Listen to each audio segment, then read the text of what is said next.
হইলাম মিস্টার আলু, বর্তমানে দাম আমার আঙ্গুর ফুলা কলা গাছ। তাই সংবিধান অনুযায়ী আমি এখন এই কাঁচা বাজারের নতুন রাজা।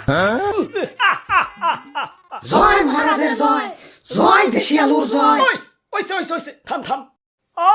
রাজা হইয়া ভালোই লাগতাছে, জানি না কতদিন রাজা থাকতে পারুম। বাজারের যে অবস্থা, কখন যে কার দাম বাইরা হুট করে রাজা হয়ে যায় কখন যায় না। তাই যতদিন রাজা আছি রাজত্ব উপভোগ করতে হইব। মন্ত্রী। জি হুজুর। আমার পাউডা মেজমেজ করতেছে, আহো একটু পাউডার টিপে দাও। হুজুর ভুলে যাইন না, কয়দিন আগে কিন্তু আমিও রাজা ছিলাম, এখন আমার দাম কমে গেছে তাই মন্ত্রী হইছি। তাই সাবেক রাজারে সম্মান দিয়া কথা কইবেন। ওরে বাবা, আসসালামু আলাইকুম। আর কি করেন না, আপনার কয়টা দাম বাইরে রাজা হইছেন? আসছিলেন তো 20 টাকা কেজি, হুট করে 400 টাকা কেজি হইয়ে রাজা হইছেন। আর আমি কেমনে রাজা হইছিলাম জানেন? আমার কেজি তো 1200 টাকা পর্যন্ত উঠে গেছিল। ওই তুই মুখে মুখে তর্ক করস, তোর বোটা কিন্তু টান দিয়া ছিড়া ফেলাম। ওই তোর বোটার কোনো প্রয়োজনীয়তা আছে? তুই এটা নিয়ে ঘুরস। হ্যাঁ, কেউ যদি 1.5 কেজি মরিস কিনে 1 কেজি তো তোর বোটাই পায়। আমার রাজ্যের নিরীহ মানুষের তুই ঠকাস। ওই ওরে আমার রাজ্যের বাইরে ফেলে দেয়, যত বড় সাইজ না তত বড় কথা। হুজুর রাগ করেন না, জানেনই তো ছোট মরিচের জাল বেশি, মাফ করে দেন এবারকার মতো। আচ্ছা যা, তুই কইছস দেখে মাফ করে দিলাম।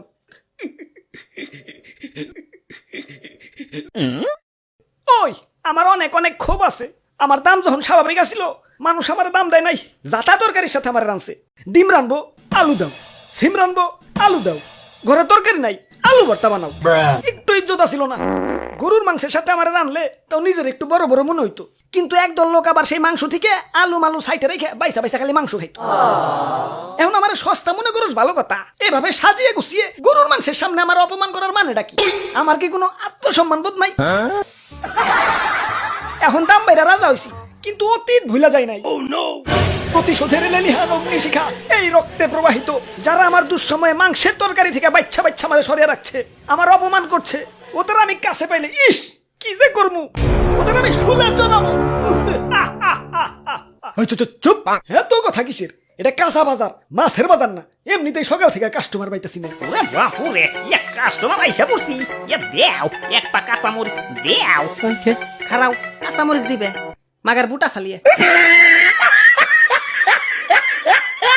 কিরে এমন হাসতাছে কেঠায়? ওই স্বাগতম, আমার রাজ্যে তোমাকে স্বাগতম।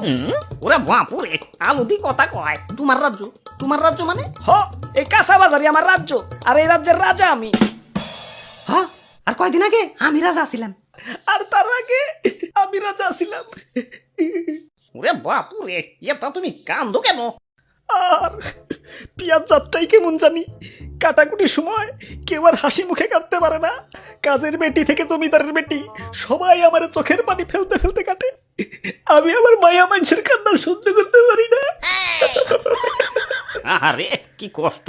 আচ্ছা বুঝলাম, তুমিও রাজা ছিলে, তুমিও রাজা ছিলে। বেগুন তোমার কি অবস্থা? আমি তো সব সময় রাজা, বুঝলে বুঝপাতা, না বুঝলে তেজপাতা। আচ্ছা যাই হোক, আমাকে 2 কেজি আলু দাও। আলুর দাম কিন্তু বাইরে গেছে। 1 কেজি চাচা 400 টাকা। 1 কেজি 400, তাহলে 2 কেজি। ওরে বাপুরে, আলু নেওয়া যাইব না, আলুর পরিবর্তে অন্য কিছু নেও। আলুর পরিবর্তে কি নেওয়া যায়? দাদু, আজকে একজনের বহুত মিস করবার লাগছি। মাংসের পরিবর্তে এখন কাঁঠাল, মিষ্টি কুমড়া দিয়েও বেগুনি বানানো যায়, পেঁয়াজ ছাড়াও কিন্তু রান্না হয়। কোনো কিছুর দাম বাড়লে আপা ঠিক কোনো না কোনো অল্টারনেটিভ কিছু খুঁজে দিত। তোমরা আপারে তো থাকতে দিলা না। এখন খাও, বাধ্য হইয়া দামি জিনিসে খাও, স্বার্থপর বাঙালি।